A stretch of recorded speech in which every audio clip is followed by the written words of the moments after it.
So I kept inside and I did so many things I wish I never had.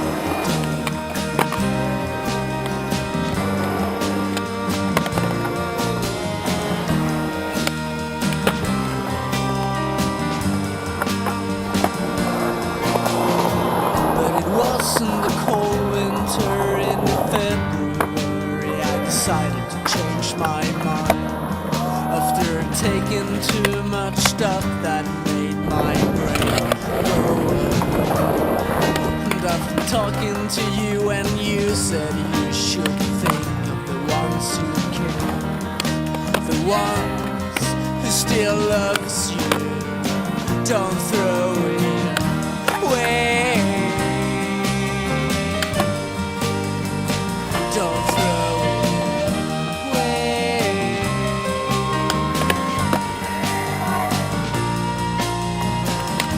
Now it's just regrets. I feel like a heavy weight stuck in my head.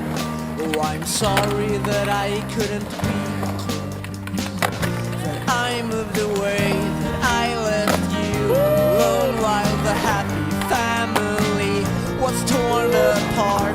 Dear sisters and brothers, I cannot imagine the pain and anger you are feeling.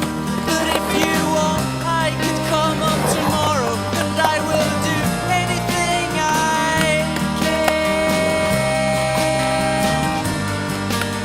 to make you feel good again.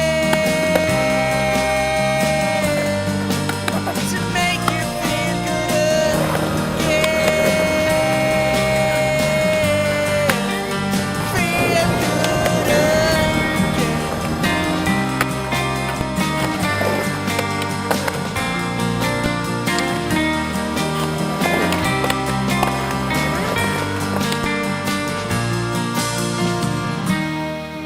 My mother, like I see it, is the strongest one.